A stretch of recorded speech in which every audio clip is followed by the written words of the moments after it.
Bienvenido a Talent Pills, un podcast de unos 30 minutos por episodio para charlar de talento y liderazgo con figuras destacadas de diferentes ámbitos. Juntos compartiremos ideas y perspectivas frescas que te puedan ser útiles en tu vida diaria y tal vez te hagan reflexionar. ¿Comenzamos? Hoy me gustaría tratar una de las emociones más universales que mayor bloqueo han generado a la hora de llevar a cabo iniciativas, grandes o pequeñas, da igual la ambición. Estoy hablando del miedo al fracaso. Este miedo, presente en cada decisión crucial y en cada encrucijada, puede ser un arma de doble filo. Por un lado nos frena, nos limita y nos detiene ante oportunidades, pero por otro puede ser el motor que nos impulse y que a la vez nos haga ser más meticulosos y preparados ante cualquier adversidad, convirtiéndose en una herramienta que, usada correctamente, nos prepara para el éxito. En el ámbito de los negocios, es inevitable toparse con obstáculos y adversidades. Sin embargo, la manera en la que nos enfrentamos y superamos estas situaciones es lo que define nuestra trayectoria. Grandes líderes han aprendido a ver el fracaso como una etapa formativa, una lección de vida, y no como un callejón sin salida. Hoy tenemos el inmenso honor de contar con Jesús Sainz, una figura emblemática en el mundo empresarial español. Con más de 5 décadas de experiencia, Jesús ha sido testigo y protagonista de grandes desafíos y ha sabido enfrentarlos con muchísima audacia. Es técnico comercial y economista del Estado. En su etapa en el sector público hasta el 83, fue director de Cooperación Económica en el Instituto de Cooperación Iberoamericana. Fue consejero delegado de la Sociedad Estatal para la Expo de Sevilla en 1992, habiendo conseguido la concesión 10 años antes. Fue vicepresidente para Europa y América Latina en Ogden Corp, una corporación global con intereses en servicios aeroportuarios, energía y entretenimiento. Jesús ha liderado proyectos monumentales como Isla Mágica, Parque Warner y más recientemente Puy de Fou, que ha marcado hitos en la industria del entretenimiento. En los últimos años, su actividad profesional además ha estado muy ligada al emprendimiento. Preside Adara Ventures, un fondo de capital riesgo tecnológico, y fue fundador de la Fundación Créate, que fomenta el espíritu emprendedor en las escuelas. Su rol en instituciones clave y en diferentes sectores, tanto en el ámbito público como privado, corporativo y emprendedor, realmente le ha dotado de una perspectiva única y polifacética. Con Jesús exploraremos qué se necesita para asumir iniciativas de cierto riesgo, cómo superar el miedo al fracaso. Hablaremos también de su filosofía Carpe Minutem, su capacidad para trocear problemas y convertir desafíos en oportunidades, y la importancia de mantenerse activo y contribuir a la sociedad incluso pasada cierta edad. Lo primero, Jesús, millones de gracias por estar con nosotros. Una suerte. Un placer, Luis, muchas gracias por darme esta oportunidad de contar algo de mi vida. Nos estamos deseando escucharte. Oye, como decía en mi introducción, te has puesto en marcha muchísimos proyectos de muchísimo impacto, ¿no? Y entre ellos Puy de Fou, que a lo mejor es el más de moda ahora mismo, ¿no? Cuéntanos un poco cómo llegó Puy de Fou a tus manos, cómo decidiste desarrollarlo en España. Pues te vas a sorprender, me llegó por LinkedIn. ¿De verdad? De verdad. Ya recibo un mensaje de una persona, un francés, que me dice que tiene un proyecto de hacer un parque temático en Madrid y que me quiere ver. Debo confesar que yo no le contesté porque dije, bueno, no tengo ni idea que en Madrid tenemos el parque Warner y el parque de atracciones, no que haga un parque temático más.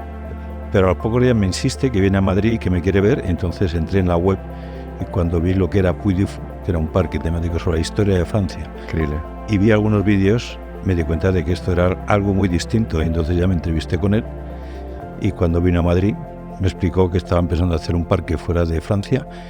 Habían estudiado todas las regiones de Europa y había 3 localizaciones que cumplían mejor los parámetros que ellos consideraban necesarios y eran la Toscana, Salzburgo y Madrid. Y entonces pues me fui a ver el Parque Francia, comprobé lo que yo ya veía por los vídeos, que era algo de mucho interés, y llegué a la conclusión no solamente que fuera un parque de interés desde el punto de vista empresarial, sino como proyecto país. Porque en Puy de Fou, para los que no conozcan, cuéntanos un poco en qué consiste. Bueno, no nos gusta que nos llamen parque temático porque los parques temáticos tienen atracciones, montañas rusas, y en Puy de Fou solamente tenemos espectáculos en vivo con actores y efectos especiales sobre la historia de España. Entonces somos más temáticos que ningún parque, pero nuestro tema es la historia de España. Pero somos un parque totalmente distinto, no existe nada en el mundo excepto el de Francia y el de Toledo. Y lo que hacemos es desarrollar espectáculos donde durante el día, en el parque de día, son espectáculos de media hora sobre hitos o personajes de nuestra historia sobre Colón, el Cid, Lope de Vega, Recaredo, y después el espectáculo nocturno, que es la historia de España, ya en un espectáculo dura 1:15, desde Recaredo hasta la Transición. O sea, en 75 minutos contamos 15 siglos de historia. Te digo, deseando ir. Y aparte merece la pena lo que yo he visto en los vídeos, la verdad, y lo que me han contado gente que ha ido, que es increíble. No solamente por la temática en sí, que además es muy formativa, sino por el show que se monta, ¿no? Sí, porque nosotros, por supuesto, queremos divertir. Somos un centro de entretenimiento y los espectáculos, la puesta en escena es impresionante. Los 2 últimos años, la IAPA, que es la Asociación de Parques que está con base en Orlando, donde están todos los parques del mundo, por supuesto los americanos, en los 2 últimos años 2 espectáculos nuestros han sido elegidos como mejor espectáculo del mundo. Increíble, ahí está metido Las Vegas, entiendo también, ¿no? Sí, no, está todo metido. Qué barbaridad. Y aparte, pues digo que de divertir, lo más importante es que lo que tenemos es emocionar, porque contamos la historia de España, no solamente la historia, sino digamos más bien la cultura popular, porque incluimos también los mitos, las leyendas, los usos, las costumbres. Y la verdad es que el público sale emocionado de cómo se cuenta nuestra historia. ¿Cómo te enfrentas a iniciativas de ese tamaño o de esa repercusión, ¿no? ¿Es algo que acometes, siempre vas acompañado, empiezas pensando en voy a buscar los socios? Bueno, aquí esa llamada que me la hizo es el Juan de la Vileón, que desde entonces ya se quedó prácticamente aquí, es el consejero delegado. Uh-huh. Y aparte es el guionista, que es muy importante también, y entre los dos empezamos los dos solos. Entonces creamos, primero es definir bien el proyecto, aquí venía bastante bien definido desde Francia, ¿no? En segundo lugar, pues elegir los partners, eso también llevó cierto tiempo hasta que finalmente, porque Puy du Fou Francia traía ya prácticamente el capital y la financiación bancaria, pero yo pensé que en un parque sobre nuestra historia en Toledo habría que tener accionistas españoles y bancos españoles. Y bueno, pues entró Mapfre y entró Caixa, con lo cual tenemos una participación de 2 socios españoles muy importantes. Después el equipo inicial, ahí me beneficié de mi época de Warner, entonces entraron alguna persona, la primera José Ramón Morinero, que es el director general y que trabajó también en Warner en mi época. Y después definir las etapas, la estrategia y los hitos más importantes, ¿no? Y después a partir de ahí, pues poner todas las piezas del puzzle. Yo para estos proyectos tengo una imagen que me veo como el vaquero que tiene las reses en el campo dispersas y tienes que ir concentrándolas para meterlas en el corral, ¿no? Entonces aquí, en un proyecto como este que tienes muchos socios, muchas instituciones, administraciones públicas, aquí todas, la nacional, la regional y la local, ¿no? Y después muchos bancos, y tenemos, aparte de Caixa, está Crédit Mutuel, BNP, Société Générale y HSBC desde Francia, distintos socios. Entonces ponernos a todos de acuerdo es muy difícil. Y ahora el éxito es increíble, ¿no? ¿Cómo contaros un poco sobre el éxito que tiene el Puy du Fou? Pues solamente con un dato, el 98% de los visitantes recomiendan la visita. Joder. Y el 70% dice que la va a repetir, que es un porcentaje de recurrencia de la visita que no tiene ningún parque temático del mundo. Y es un éxito y, como decía antes, el público, el visitante, sale contento de haber pasado un día en familia o no en familia, porque también, por ejemplo, vienen los escolares. O sea, los colegios ya han incluido la visita como un día lectivo, porque los niños en un día de visita al parque aprenden más historia que en 3 meses en el cole. No, eso te iba a decir, seguro, vamos. Y hemos tenido el año pasado 75.000 escolares y este año vamos a pasar de 120.000. Tú has liderado, como te decía, ¿no? Iniciativas muy importantes, Isla Mágica, Parque Warner, ahora Puy du Fou. Y te he oído decir muchas veces, que es por lo que estamos aquí hablando hoy, de la necesidad de tener en España gente con ganas y con iniciativa, ¿no? Que falta un poco de iniciativa entre la gente joven y la menos joven. Gente que es capaz, tú eres un ejemplo claro de que la edad no es una barrera para emprender o para acometer iniciativas nuevas, ¿no? Primero, ¿cómo ves España en esta situación y qué se puede hacer para mejorar? Bueno, en España todavía, efectivamente, el emprendimiento es algo que no es lo habitual en los jóvenes cuando deciden qué rumbo van a tomar en su vida, ¿no? Y lo importante, yo creo que es una gran labor que tenemos que hacer, es desde la infancia, desde edades tempranas, pues hacer que los niños aprendan a emprender. ¿Por qué? Porque en esas edades, nosotros empezamos a los 10 años, en quinto de primaria, es cuando el cerebro todavía es una esponja y asimila muy fácilmente los mensajes. Porque el emprendimiento, la innovación, al final es una actitud vital. Y lo que hacemos, lo tratamos de hacer es que los niños desde pequeños se acostumbren a trabajar en equipo, a asumir retos, a desarrollar la creatividad para buscar soluciones a los problemas, y eso hace que al final de estos procesos, de esta metodología, estos programas que llevamos ya 12, 13 años en muchos centros educativos, públicos, privados y concertados, lo que pretendemos conseguir es que los niños se conviertan en personas responsables, que son conscientes de que pertenecen a una sociedad, que la sociedad tiene problemas y que ellos tienen que ser también parte de la solución de los problemas. No solamente beneficiarios de todo lo que reciben, sino también tienen que devolver. Y que tienen que ir por la vida con la mente abierta, despierta, observando qué problemas hay, qué cosas se pueden mejorar y que ellos pueden también ayudar a resolverlos. Cuando sean ya adultos o jóvenes que tengan que tomar una decisión de qué van a hacer, pues que sean emprendedores, y no solamente emprendedores en sentido estricto de la palabra, sino intraemprendedores, que estén donde estén, siempre estén con la antena puesta viendo qué se puede mejorar. Sí. Qué importante es en la parte de educación, ¿no? Y venimos de un mundo radicalmente opuesto, ¿no? Donde se nos decía que lo importante era trabajar o bien para una caja de ahorros, o bien para el sector público, opositar y tener una vida estable y no generar muchos problemas. Bueno, yo soy funcionario público, estuve 15 años tú lo has vivido. Lo viví en la administración, pero bueno, son 15 años también que fueron para mí una gran experiencia, y además poderme dedicar 100% para trabajar por el país, por tratar de contribuir a mejorar la eficiencia de la administración pública y dar un buen servicio al ciudadano, fue una gran experiencia para mí. Yo en mi vida he salido muchas veces de mi zona de confort.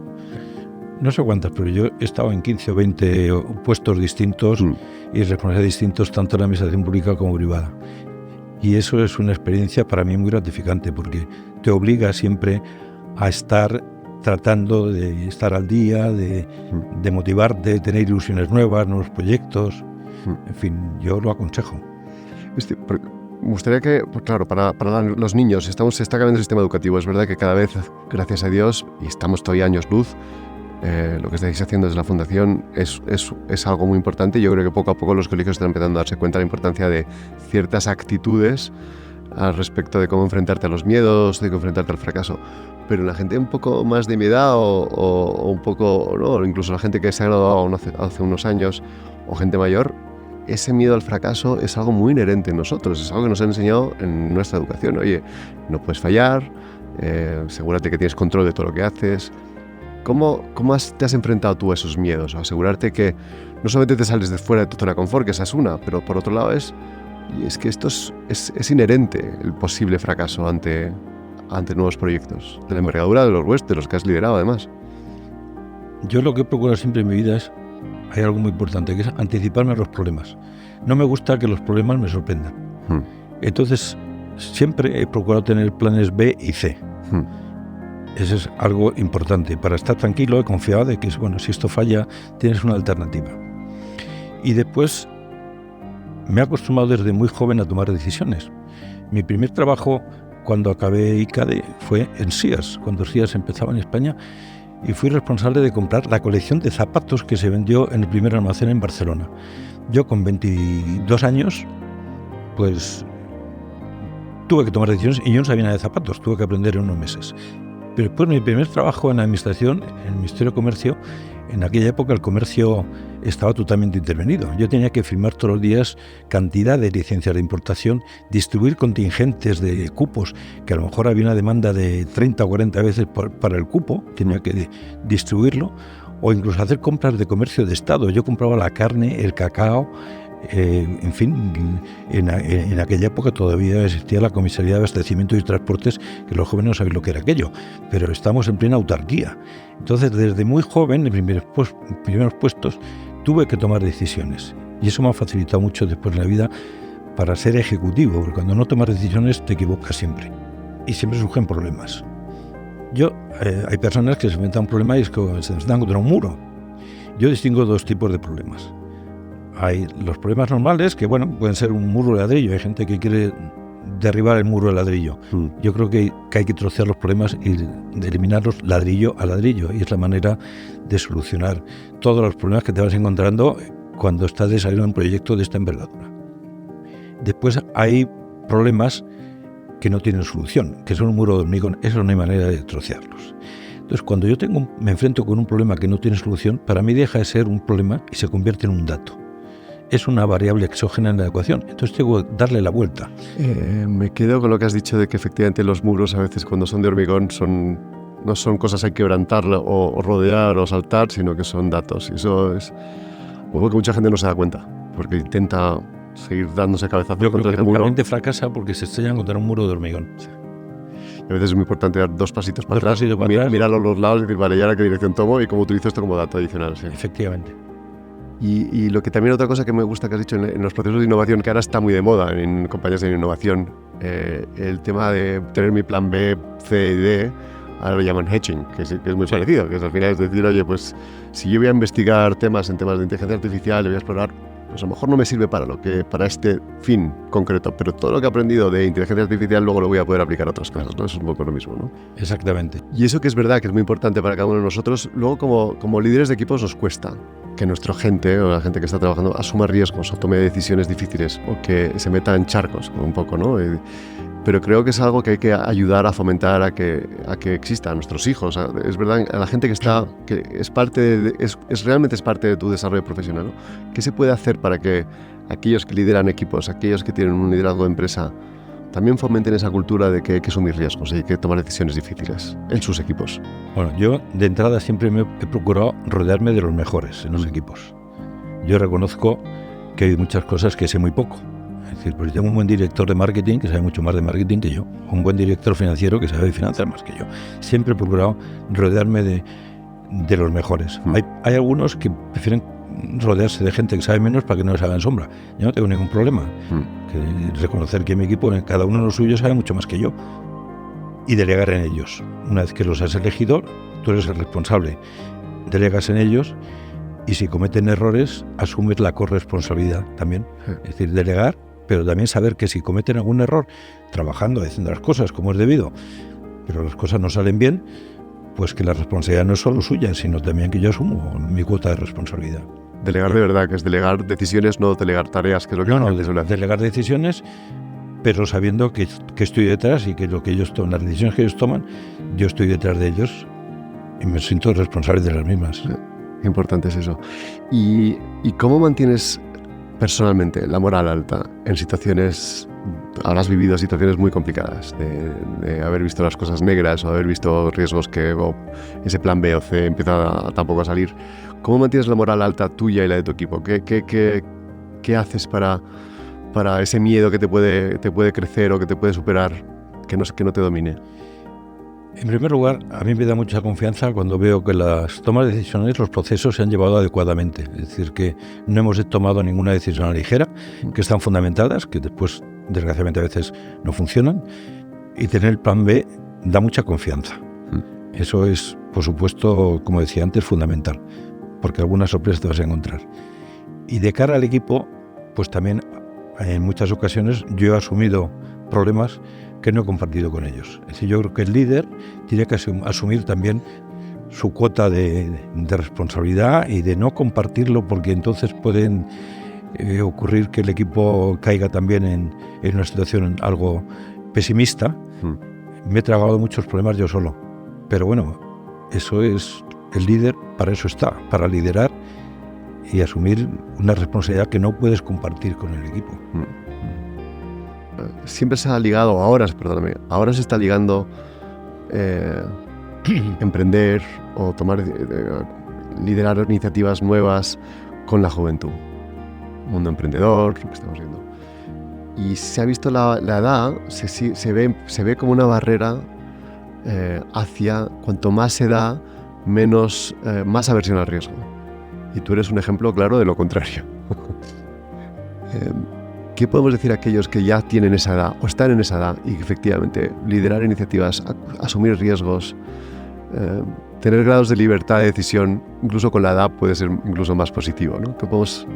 Bueno, yo creo que tienen que ser conscientes, las personas ya de cierta edad, que tienen una experiencia que ellos no la valoran, pero la experiencia que te da ya algunas décadas de vida profesional, eso es un activo que tiene mucho valor, porque los jóvenes pueden tener unos conocimientos teóricos mejores, pero la experiencia es un valor que no se puede perder.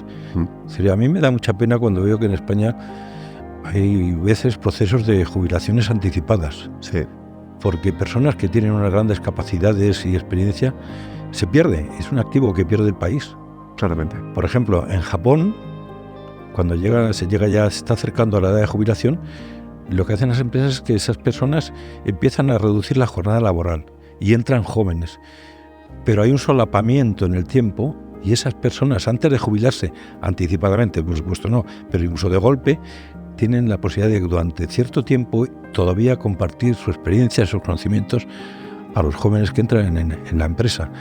Y eso desgraciadamente aquí no se produce y se pierde ese valor de la experiencia de personas muy válidas que se quedan fuera del mercado laboral y fuera de la actividad económica a una edad que para mí, bueno, yo si te cuento lo que he hecho en los últimos 20 años desde que tenía 60, y hay mucha gente que se jubila antes de los 60, y yo desde los 60 he hecho cantidad de cosas. Te has hecho muchísimas iniciativas con un impacto para siempre, como es Puidefu, que eso queda para tus nietos, como dices, ¿no? Porque esto realmente va a ser es un referente a la hora de cómo enseñar historia a las generaciones, no solamente a los mayores y a los jóvenes, a cualquiera, ¿no?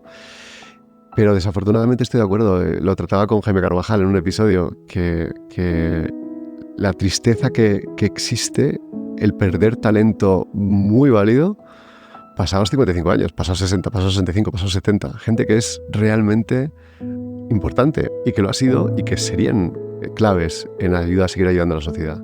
Y ahí había dos componentes, ¿no? La componente desde la persona de cada uno de nosotros, que como cuando llegamos a esa edad, qué podemos hacer para reinventarnos o cómo buscar nuevos propósitos en la vida, y también las empresas que pueden hacer, ¿no? Lo de las empresas es un poco la visión de Japón, que a mí me gusta mucho como referente. Pero como personas, ¿cómo haces tú para mantenerte al día, para reinventarte, para buscar nuevos propósitos? Pues mira, hay una cosa que a mí me ha motivado, sobre todo en los últimos años, o desde los 60, es procurar participar en proyectos con propósito, que tengan un sentido social, no meramente económico. Y todo lo que he hecho en los últimos 20 años, todo tenía un propósito, porque el propio Adara, un fondo de capital riesgo, pero invertimos en compañías tecnológicas, estamos ayudando a nuestros jóvenes emprendedores en Deep Tech, en inteligencia artificial, en ciberseguridad, que tengan financiación para desarrollar sus proyectos. La misma con Fundación Créate para promover el emprendimiento y la innovación desde la infancia. El Círculo de Empresarios, como tratando de proponer soluciones para mejorar la economía de España y mejorar el bienestar de los españoles. Es decir, Puidefu, por supuesto. Es decir, que todo tiene un sentido no meramente económico. Y Puidefu, sinceramente, yo no me habría metido en este proyecto con 74 años, como empecé, si no hubiera visto que era un proyecto país, como te decía antes. Sí. Que yo creo que es el legado que mejor dejo para mis nietos, para las futuras generaciones, que puedan ir a conocer a nuestra historia, despertar el interés para que la conozcan mejor y a sentirse orgullosos de lo que ese ha sido nuestro país. Y una expresión que utilizas tú, que te he escuchado en alguna charla que has dicho sobre el carpe minutem. Cuéntanos un poco qué significa. No es carpe diem, sino que es carpe minutem. Bueno, eso surgió hace 15 años. Yo estaba en el Hotel Oberoi cuando entraron los terroristas. Sí. Y de allí salimos, que estaba Esperanza Aguirre, y éramos una delegación de 20 empresarios. Y salimos con vida todos, de milagro, ¿no? Milagro. Desde entonces me di cuenta que la vida es un regalo que nos da Dios y que a mí me dio una prórroga. Ya llevo 15 años de prórroga. Y desde entonces procuro aprovechar el tiempo al minuto. Yo el aforismo latino carpe diem lo cambié por carpe minutem. Incluso ahora que acabo de cumplir 80 años ya he pasado al carpe secundem. Pero el tiempo, que es el recurso más escaso que tenemos por definición, porque cada minuto que pasa es minuto que no, es irrecuperable. Podemos tener mejor salud, peor salud, más dinero, menos dinero, pero el tiempo, desgraciadamente, el tiempo es irrecuperable. Y hay que aprovecharlo. Pero yo creo que el tiempo es elástico. Es decir, yo he hecho cosas al mismo tiempo. Cuando empecé con Puy Fu, estaba de secretario general del Círculo de Empresarios, estaba presidente de Adara, estaba presidente de Fundación Créate, es decir, tenía 4 o 5 sombreros al mismo tiempo y encontraba tiempo para todo. Hay que saber administrarlo, hay que, por supuesto, establecer prioridades, que es lo que tengo que hacer ahora y lo que puede esperar de espera, pero bien administrado el tiempo se pueden hacer varias cosas a la vez, da tiempo a hacer muchas cosas. Hay un episodio que quiero dedicar a la gestión del tiempo, a la gestión de la energía, que es muy difícil, ¿no? De cómo cuando tienes tantas iniciativas, cómo hacer que el tiempo sea elástico sin sufrir en tu salud, ¿no? En tu caso, de lo que nos puedas contar, porque has estado, como dices tú, en muchas cosas en paralelo y ya con 75 años, donde imagino que no es tan obvio, no tenemos la energía de un chaval de 30, ¿cómo has hecho para que eso sea... pues que hayas podido ser capaz de estirar el tiempo yo creo que hay algo en la vida que es la actitud, y la actitud viene dada también si tienes ilusiones. Tienes una ilusión por hacer cosas que crees que tienen sentido, no meramente económico, sino también que de alguna manera ayudas a que el bienestar del país mejore, pues eso te da mucha fuerza, mucha energía. Yo sostengo que el esqueleto humano es como las torres de Colón, se sustenta desde arriba. El esqueleto humano se sustenta desde las neuronas. Y si tú tienes las neuronas activas, el esqueleto, y quiero decir, tienes la fuerza física y el cerebro te funciona, pero igual o mejor que de joven, porque además aprovecha de la experiencia que ya tiene. Entonces, si tú tienes ilusiones y mantienes las neuronas activas, te aseguro que puedes hacer muchas cosas a la vez. El cerebro es un instrumento que sabemos utilizarlo, como yo mi Mac, en el 5%, ¿no? Pues igual, el cerebro lo utilizamos al 5%. Si sabemos aprovecharlo, podemos hacer muchas cosas al mismo tiempo. Y desde las instituciones públicas, tú que has estado en instituciones públicas y privadas, instituciones públicas o instituciones privadas, ¿qué se puede hacer para romper con esa barrera de la edad y para asegurarnos de que ese talento pasado a cierta edad no se pierde? ¿Qué podemos hacer para que las compañías, igual tienen que prejubilar, pero que la edad no sea el factor relevante? Hay empresas que hacen reestructuraciones con jubilaciones anticipadas. Yo entiendo que hay veces que a lo mejor la empresa está sobredimensionada en recursos humanos y que tiene que hacer una reestructuración, sobre todo porque hay que adaptarse a la situación, al mercado, etcétera, ¿no? Pero siempre las reestructuraciones se hacen cortando por arriba. Y yo creo que eso es un error. Entonces, bueno, pues si tienes que reestructurarte, yo creo que aconsejaría que si tienes que prescindir de parte de tus equipos de recursos humanos, hacerlo de alguna manera... Meritocráticamente. Meritocráticamente, pero no por la edad. ¿Y eres optimista? ¿Crees que...? Porque esto que dices es muy del sur de Europa. En el norte de Europa es menos, en Japón es menos, en Estados Unidos es menos. ¿Es algo que llegará o que esa aversión a la edad o esos sesgos que existen con la edad conlleva menos energía, más inmovilidad, menos aversión al riesgo? Yo creo que tiene que llegar porque además es cierto que en estos momentos la edad no es un factor tan limitativo como era antes. Es decir, antes una persona a los 60 años era una anciana. Entonces ahora una persona con 70, 75 años está perfectamente, tiene las condiciones físicas para seguir trabajando, ¿no? Entonces yo creo que eso poco a poco tiene que ir induciendo a que se cambie esa política que se ha mantenido hasta ahora, ¿no? Esa tendencia, ¿no? Y seguir el ejemplo de países como tú me mencionas, países nórdicos o países asiáticos, Japón. Oye, y otra cosa que me gustaría que nos contaras antes de acabar es ¿cómo haces para mantenerte al día? Tú sabes de todo. ¿Cómo haces para que, y creo que es algo importante en tu vida, ¿no? Que ha sido que sí te mantengas siempre muy activo en cuanto a lo que está ocurriendo? ¿Cómo has hecho para mantenerte al día? ¿Qué consejo darías a la gente para mantenerse activa o al día? Bueno, yo en ese sentido he sido desde siempre muy inquieto y he tratado de aunque no soy un tecnólogo, obviamente, pero me ha interesado las tecnologías.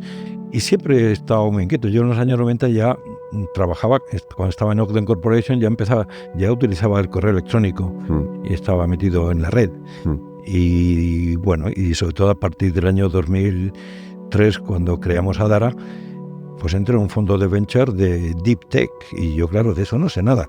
La ventaja es que tengo dos socios, Nico Gulet y Alberto Gómez, que son ingenieros y que son unas mentes privilegiadas, que, como yo digo, siempre que teníamos a una presentación de algún emprendedor que venía contando sus proyectos, ellos hacen preguntas inteligentes. Yeah.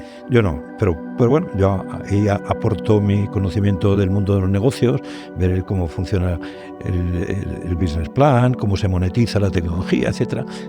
Pero ahí he aprendido, tengo un barniz tecnológico, pues quizás superior a normal, porque llevo 20 años en un fondo de inversión en tecnología, ciberseguridad, inteligencia artificial, pero no presumo de que sepa nada. Es decir, tengo sabes mucho más de mucha gente, de mi edad, no de la tuya, de mi edad. Oye, pero claro, hay una parte intrínseca a ti, como has dicho. Yo desde pequeño, pues desde que estaba en la universidad, quería aprender a programar y quería hacer cosas. Pero hay otra parte que más me gusta que has dicho, que es, no solamente es que tú tengas esas ganas, esa actitud ante la vida, de ganas de aprender y hacer doble clic en sitios, pero también lo que has dicho es, y me rodeo de gente que me ayuda. Claro. Yo siempre te decía antes también que siempre me procuro rodear de los mejores. Y entonces, en este caso, en este fondo, con estos dos socios, con Nico y Alberto, es la mejor ayuda que puedo tener para entrar en un fondo de capital riesgo. Sí. Y en todos los equipos. Entonces, pues si sé algo de marketing es gracias a las personas que he tenido directores de marketing. En fin, he aprendido muchísimo de mis equipos, de la gente que ha trabajado conmigo. Eso es un aprendizaje diario y permanente. Innecesario, exactamente. Claro. Esa actitud requiere también estar dispuesto a escuchar muchas veces, ¿no? Y a pedir ayuda, que no es fácil muchas veces. Bueno, hay que reconocer, quizá una de las características que tengo yo que me han ayudado más en mi vida a fracasar poco, es el sentido de mis propias limitaciones.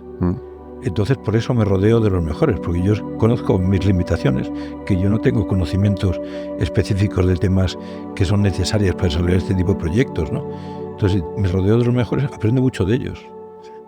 Nada más importante que el autoconocimiento, claro, en estas cosas. ¿Sí? Y saber también de tus fortalezas, no solo de aquello que crees que haces más o menos bien o decente, y aquello donde realmente necesitas apoyo y ayuda. Sí, cierto.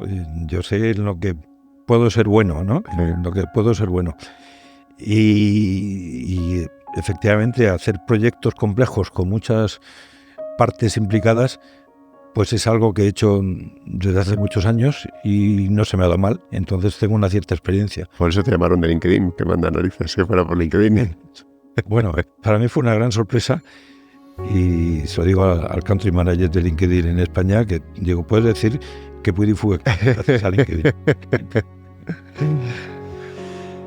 Jesús, millones de gracias. Nos quedamos con muchas cosas interesantes a recordar y a pensar en ellas, y desde luego con el to-do de ir a Puy de Fou, los que no hayan ido. Yo, los que no hayáis ido, os animo a ir. Con amigos míos que me ha costado trabajo que vayan, después, a pesar que soy un poco pesado, me lo agradecen, porque es algo inesperado.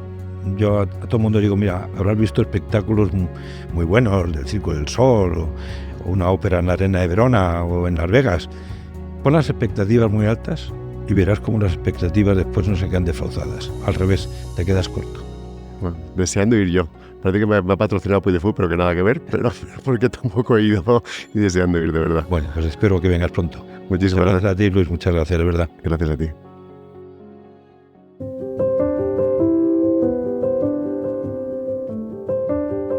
Asumir riesgos y enfrentarte a tus miedos es algo inherente a cualquier carrera profesional. Es una actitud ante la vida, pero como nos ha contado Jesús, hay maneras de ayudarnos a prepararnos mejor. Para los que somos padres, recordad que se puede empezar desde niños, ayudándoles a ser creativos a la hora de enfrentarse a retos, trabajando en equipo, jugando. Y para nosotros, ¿qué nos dice Jesús que podemos hacer para sentirnos más cómodos, asumir retos y superar tu miedo al fracaso? Primero, Vital anticiparse a los problemas. Tener planes A, B, C nos dará confianza y nos enseña que aquellas complicaciones que no tienen solución, en vez de ser un problema, pueden ser simplemente un dato con el cual trabajar. Segundo, reconocer tus fortalezas y tus limitaciones de forma honesta contigo mismo. Y rodearte de un equipo complementario en quienes delegar, aprender y crecer juntos. Un propósito común y la confianza mutua son el pegamento que mantiene unido a un equipo, independientemente de las adversidades. Si estás algo perdido pasada cierta edad, recuerda que sigues siendo un activo muy valioso para la sociedad. La experiencia acumulada a lo largo de los años no solo brinda perspectiva, sino que también nos debe dar más libertad para tomar decisiones más acertadas y fracasar menos. Busca un nuevo propósito en tu vida, grande o pequeño, un propósito que, en la medida de lo posible, vaya más allá de una motivación puramente económica. Es la ilusión por un proyecto lo que nos ayudará a mantenernos alertas y valorados. Por último, practica el Carpe Minutem. El tiempo es el bien más preciado y se puede gestionar activamente. Hay semanas donde no pasa nada y días donde pasan semanas. Yo soy de esos que prefiere buscar que en mi día pasen muchas cosas, y no solo profesionales. A pesar de lo que podría parecer, si la ilusión existe, un día intenso siempre te llena de energía. Si te gusta Talent Pills, no olvides de suscribirte y compartirlo con tus amigos y colegas. Soy Luis Carvajal y nos vemos en el próximo episodio.